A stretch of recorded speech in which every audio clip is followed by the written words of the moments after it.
Para calon presiden dan wakil presiden telah menyerahkan visi dan misi mereka ke Komisi Pemilihan Umum.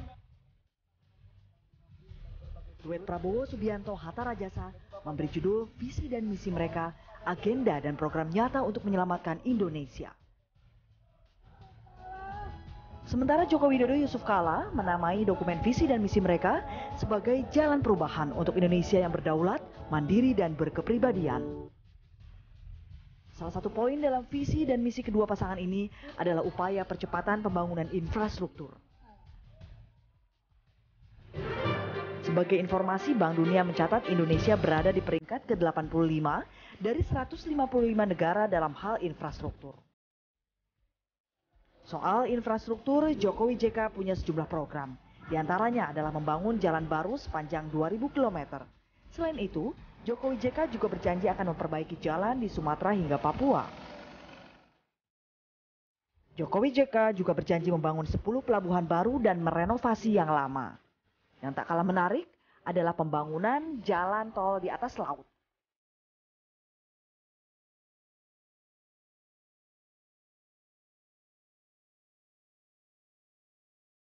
Sementara Prabowo Hatta juga punya program yang tak kalah menonjol. Duet ini menjanjikan pembangunan 3.000 km jalan raya dan 4.000 km rel kereta api. Ada pula pembangunan infrastruktur pelabuhan, bandara, listrik, dan telekomunikasi.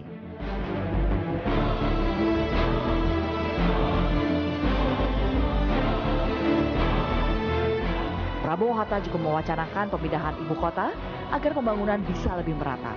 Sama dengan visi misi Jokowi JK, jalan tol atas laut di Pantura juga menjadi program pasangan ini. Dan untuk mengupas soal adu janji infrastruktur kedua capres ini telah hadir bersama kami di studio Ibu Eni Sri Hartati selaku Direktur Institute for Development of Economics and Finance dan pengamat transportasi Ibu Ellen Tangkudung.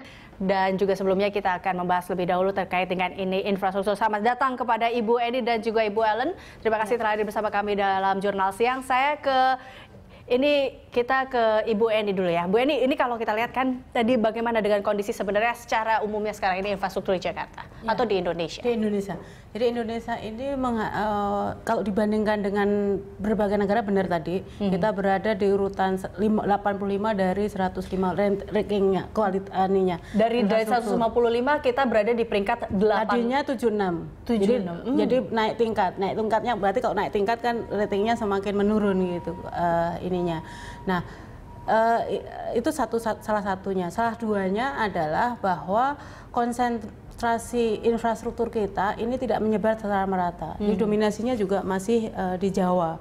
Nah, sehingga ini menimbulkan kesenjangan perekonomian antara Jawa dan luar Jawa. Nah, ketiga adalah infrastruktur yang terbatas ini, terutama yang sangat kualitasnya buruk itu adalah di infrastruktur ekonomi. Jadi kenapa misalnya pembangunan di sektor real kita ini sangat terlambat karena memang tidak ada dukungan infrastruktur. Jadi apa yang membuat infrastruktur ini berjalan begitu lambat sih sebenarnya Bu Eni? Satu, yang pasti memang alokasi pembiayaan. Jadi dari pemerintah ini sangat terbatas. Pembiayaan. Jadi kalau kita lihat total belanja modal kita saja, dan belanja modal itu tidak selalu semuanya untuk infrastruktur, itu saja hanya 16% untuk yang 2014. Sementara kalau kita bandingkan subsidi energi saja bahkan sekarang ditambah kan.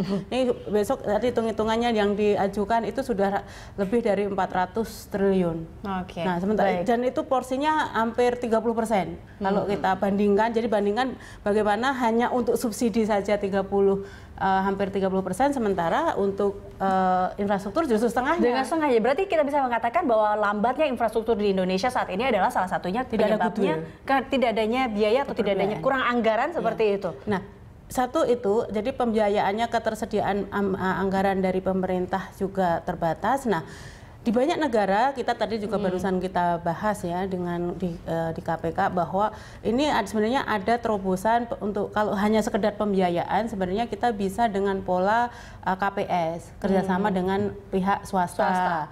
Nah, persoalannya adalah kita mempunyai kendala yang masih banyak sekali untuk bagaimana swasta ini tertarik Nah, sebenarnya kalau infrastruktur ini kan nggak ada ruginya sebenarnya. Nampaknya banyak sekali kendala-kendala dalam masalah infrastruktur ini. Saya beralih ke Ibu Ellen. Bu Ellen, ini kan kita tahu bahwa di Indonesia begitu banyak jumlah pulau yang tersebar dan banyak juga ini membutuhkan sarana transportasi laut yang baik tentunya. Tapi ini kalau kita lihat ironisnya, memang di Indonesia ada sistem transportasi laut yang ya kita tahu ada sedikit amburadul, belum lagi dengan semrautnya jalur penyeberangan dan banyak juga kasus-kasus kecelakaan yang terjadi. Ini tanggapan Anda mengenai ini, Bu Ellen? Ya, sebenarnya kan pembangunan infrastruktur itu sudah menjadi fokus dari rencana strategis sektoral dari tahun yang lalu. Ya. Sebagai contoh, Master Plan Perluasan dan Pembangunan Ekonomi Indonesia MP3I itu kan, itu adalah upaya untuk supaya dipercepat. 2011 sampai 2014 itu sekitar 800-an triliun ada di situ. Proyeknya sekitar 200-an proyek.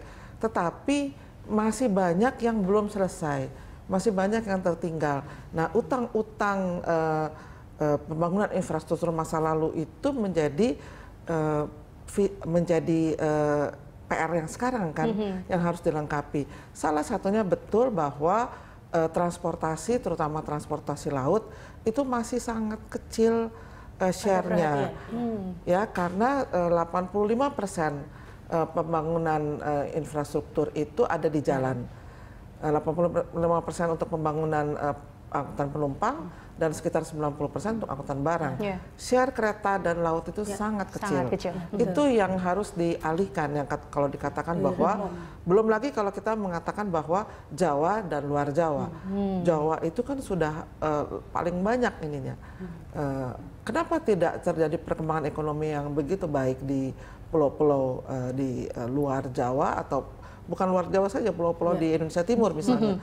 Kenapa? Ya itu karena tidak berimbang, karena pembangunan infrastrukturnya hanya sangat kecil. Gitu.